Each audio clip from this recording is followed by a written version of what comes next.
What's up, beautiful people, and welcome back to another comic book review video where I say words about a comic I read and you, the magically delicious, listen. It is I, your crazy Nicolas Cage, your steward of Gundor, your genius, billionaire playboy, basic YouTuber philanthropist, SuperCliff, and would you kindly hit that like and subscribe button for every little bit helps in this majestic YouTube world. And today, guys, we are back with everyone's favorite acrobatic adventurer, ladies and gentlemen, Nightwing, issue number 82, written by the almighty Tom Taylor, with the art by Bruno Rodano, inks by Andy Lanning, and the colors by Adriano Lucas. And away we go. And so our story begins immediately where issue 81 left off, inside Melinda Zucco's apartment. And here, Melinda had just told our hero, Dick Grayson, that she's his sister. Now, Dick is like, WTF, because he studied his family's history. He would have known if his dad had another kid. Now, simultaneously, though Dick isn't in the best situation, he's not technically in danger.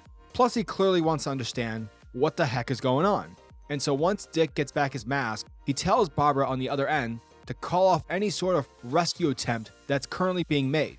Now, Barbara, she's not about this, since Dick was just attacked and knocked out. But nonetheless, Barbara orders everyone from the Titans to Batman himself to stand down. Yet despite all of this, Barbara still warns Dick to not trust Melinda, and that she'll keep this line of communication open just in case. And so, once things begin to cool down, Nightwing is like, alright, we're good. Now Melinda, you being my sister, what's the deal?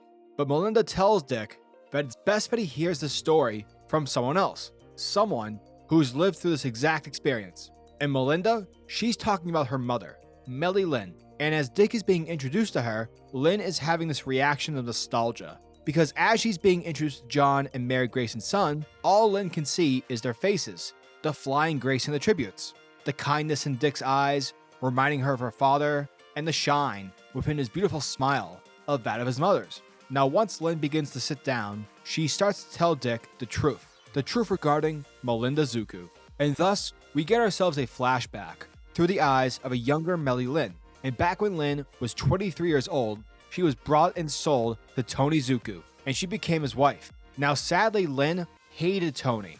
He was a violent and possessive person. Overall, he was just a bad guy. And at the end of the day, she had no interest in being possessed. Therefore, during a night out at the circus, Lynn saw an opportunity to escape, and she took it. She ran away, ran as fast as she could, while Tony chased her. Later, we see Tony desperately searching for his wife, and like a madman, he's screaming her name over and over again. Eventually, John Grayson walks out of his trailer, and he's asking Tony if he needs any help with finding someone. Now, Tony knows that his wife ran away in this direction, and Tony, he's definitely not in any sort of mood to play games. Immediately, the guy takes out his gun, and like a cool, calmly collected adult, points it directly towards John's face. But once Mary comes around the corner to see what's going on, the duo are able to subdue Tony, managing to take away his gun, and are able to kick him in the face multiple times. Eventually, members of the circus, including the ringleader, show up, and are wondering on what the heck's happening. And while Tony's letting people know about what's going on, both John and Mary are kind of making fun of him at the same time.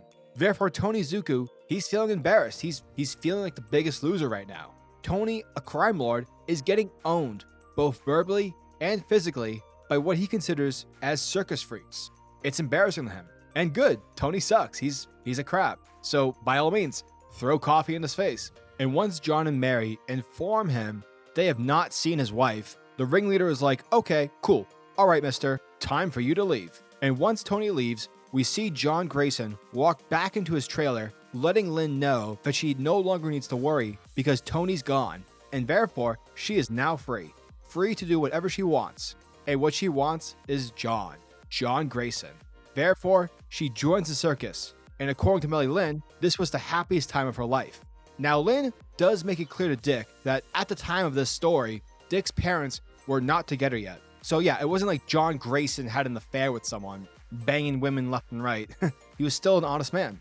And though Lynn and John were not involved with one another for a long time, they were together long enough for her to become pregnant. But unfortunately, Before John could find out about Lynn's pregnancy, Tony Zucco came back, and with his gentleman-like personality, he kidnapped her, and he even went so far in beating the crap out of John Grayson, knocking him out of the process.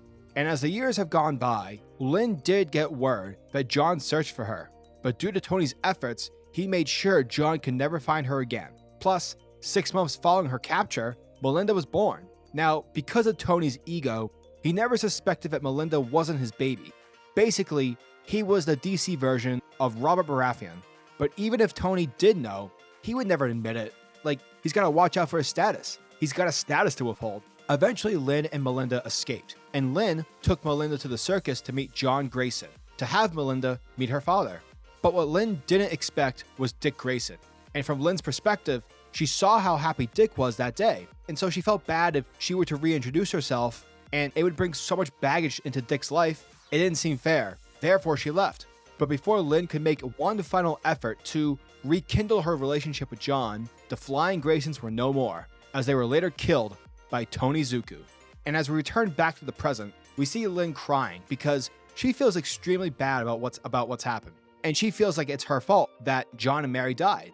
But Dick manages to comfort Lynn, telling her that it isn't her fault and that he's sorry for what Tony did to them both. Afterwards, once the two siblings leave Lynn's room, Dick assumes that Melinda's mother doesn't know anything about her daughter's criminal lifestyle. But before they can dish out their ideological differences, Melinda's friend alerts them that they're in trouble because outside of the apartment are the cops, along with Blüdhaven's kingpin, Blockbuster.